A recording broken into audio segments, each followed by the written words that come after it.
Okay, so welcome. Let's zoom in here a bit. So there's a lovely blank sheet of paper.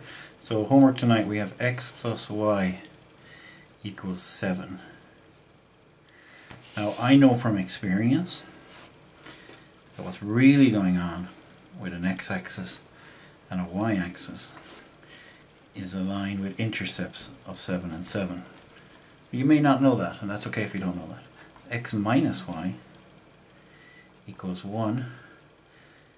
The x value will be 1 and the y value is 0. And the y value will be minus 1.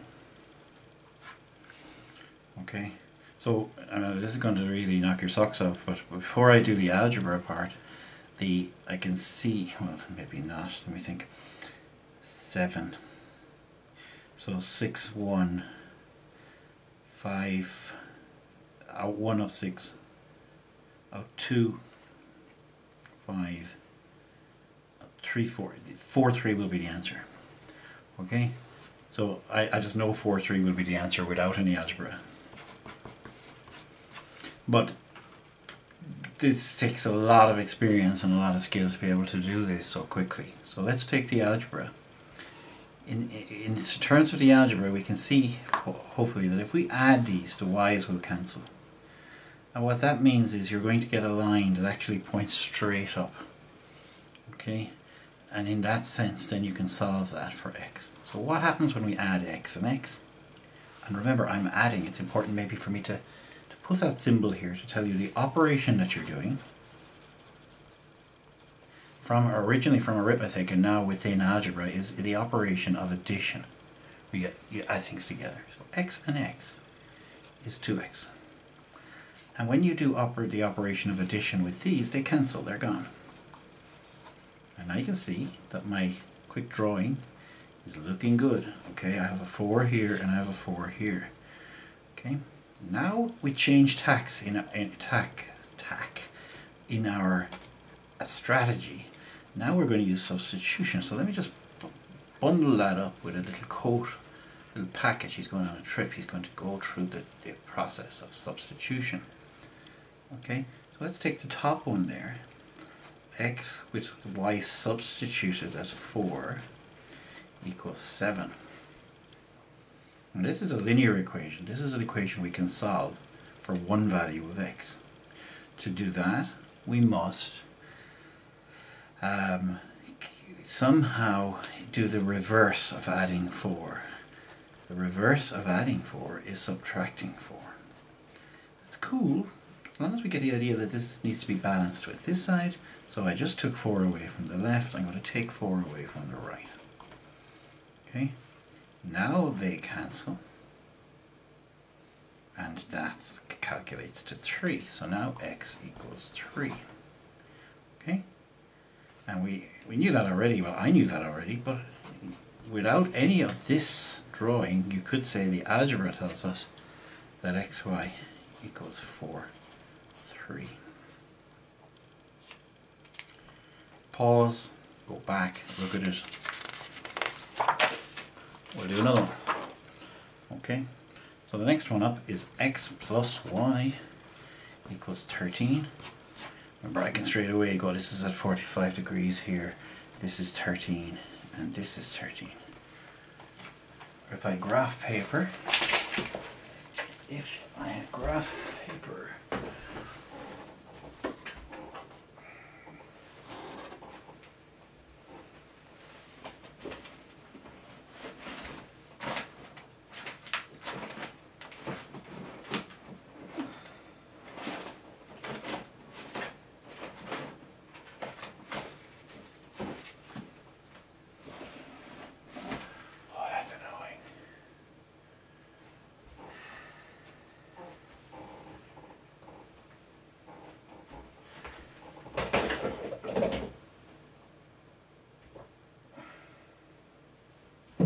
no idea how annoying that is. There it is. Okay. So, we'll do it on graph paper. That is the best of both worlds. A ruler shouldn't be a problem. Plenty of them around here. So x plus y equals 13, x minus y equals 3. There's 14 boxes this way, there's 9 boxes this way. I'm going to have to go half and half. So I'm showing you a second kind of way of looking at it. Actually, let's just go 2, 4, 6, 8, 10, 12, 13. 2, 4, 6, 8, 10, 12, 13. So you're getting more. You're getting a great deal here. You're getting algebra, plus you're getting a kickstart into some other parts of your course, graphing and using graphing as a technique. Now you see the x minus y equals 3. What we saw last time, the x value will be 3. Out 3 is out 1.5 of big boxes, and then this is at 45 degrees. It's coming to about here. Okay, so I can join that up, and of course, did I do that right? Well, you see, this is the beauty of it. Let's let the algebra tell us. Okay, so draw this line here, and we add them, addition, because they're ready to cancel, they're ready to eliminate already. X and x is 2x. They're cancelling through addition. And this is 16, x is 8. 2, 4, 6, 8. That should have got to there, you see, if I had done it a bit more accurately. Now I want to speak more about this. X equals 8. That x equals 8 is represented right here on the graph. So we had 2 lines, and this is what I try to emphasize in class. Often making a video like this is better. We had 2 lines crossing each other, and if you cancel them in a clever way to eliminate one of the variables, what you're getting is either a vertical line if you get x on its own, or a horizontal line if you get y on its own. But what is true is that that line contains the original intersection point.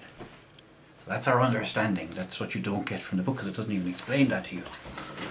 Okay, now we're going to package him up for substitution. He can go in either place, but I don't want to end up with a negative y, so I'll substitute it to the top.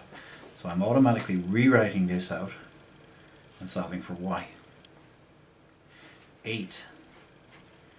He doesn't need to be in a bracket, by the way. He doesn't need to have a bracket, but it's a good habit, because when fractions arise and when negatives arise here, he's in a package, so it's a good habit for a while until we realize when to leave it off at times. So, and it reminds me it's substitution, it's not part of the original formula, equation, top equation. 8 plus y equals 13. So take away 8 from both sides. Now, what we're thinking about doing at some stage is taking a shortcut for this, subtract 8 from the left, subtract 8 from the right, taking a shortcut from that and saying, as he goes across, he must transform himself to the negative version of him. That's the change sign rule. Okay, and it's quite abstract unless you understand what you're doing is you're taking 8 away from both sides. So that's the change side. But at a cost, you must change sign. Yeah, y equals 13, take 8. That's 5. Out 8, up 5, which is up 2, up 4, up 5. Okay, 8, 5. So our graph, our drawing, our graphing, not sketching. Sketching is what I was doing in class today, where you just do it roughly. You go, okay, that's up 13, and I'm calling that 13 because that's what I'm saying it is. With graphing, you're picking boxes and you're doing it accurately with a scale in both of them. Okay.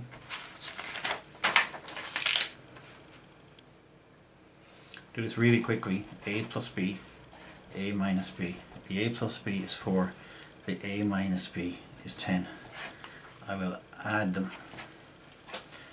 2a equals 14, a equals 7. 7 gets popped in there. 7 and b equals 4. Ooh, going to be negative this time. 4 take 7. Small take big. Do it the other way around. Subtract the 4 from the 7 and keep the sign of the big and keep the sign. Okay, so you get b equals minus 3, or just do it on your calculator. 4 take 7 equals -3. Okay, so now we know b is -3 and we know a is, and it's a nice to package it up like this. AB equals 7 -3. Okay, I hope you can see this okay.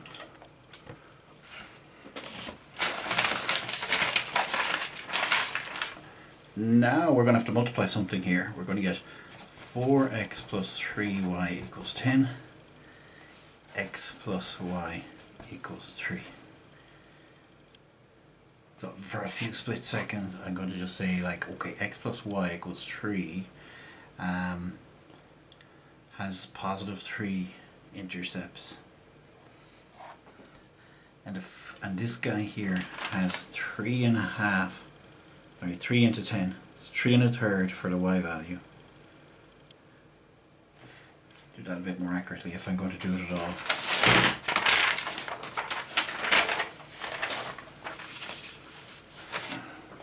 It's nice to have the prediction. It's just an extra layer. You can just maybe follow along and just enjoy the video for that part, and then say, well, more specifically focus on the algebra solution, the elimination solution. So I'm going to be I'm going to be specific and exact in this case.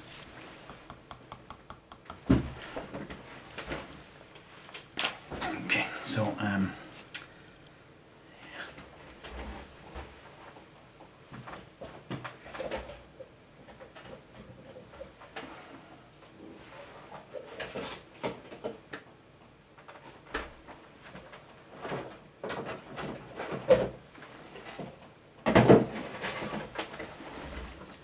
if you want to be exact, you want a Perry pencil, because a bit of precision comes into it. So the x and the plus y has intercepts of 3. 3 and 3. In fact, you don't want to do a big blob. In fact, you just want to kind of maybe not even do a blob at all, but join it up, because making a blob kind of obliterates where the fine cut point is. This skill is something we'll be developing later. Remember, this is my x-axis and this is my y-axis. Okay, 4x and 3y equals 10. X and y equals 3. So if you bear with me now, I'm going to tell you this. When the y value is 0, or we said we'd always do the x first. When the x value is 0, the y value is 3 into 10, 3 1/3. The y value is 3 1/3. 1, 2, 3 1/3. About 3 boxes and a bit. 1, 2, 3 boxes and a bit. They're close. And when the y value is 0, the x value is 10 over 4. What's 10 over 4? 5 over 2. That's 2.5. 1, 2. Oh, that is nasty. Nasty because they're almost parallel, and it's going to be difficult from my graph to tell, but I said I was going to be tidy, so this is 1, 2 is the answer. And if you did it that way and they didn't specify in the exam how to do it, if you were good at graphing and you had done a bit of technical drawing, or just if you're half good at graphing, anyone can graph, then you could do it that way and say, I'll skip the algebra. Okay, so what do you need? You need graph paper. I'll give it to you, but I can't because of COVID. So now we'll do the algebra, and we'll end up agreeing that 1, 2 is indeed the solution to question 4. So okay, so we look at this and we say, well, we have to either get the y's or the x's to cancel. So it's all a 1, but I'm going to multiply the bottom one by, say, 3, and I'll say times 3 here. Now this is called a system, and we reproduced a system with this transformation, or this scaling having taken place. So we'll reproduce the entire system down here. So in other words, that line is left alone, but it's rewritten anyway. And the next line has the 3. Remember I was talking about multiplying all the way through, or multiplying across the equals. 3x plus 3y equals 9. Now you can either subtract, but I don't think you're going to like it. I think you're going to prefer change sign and add.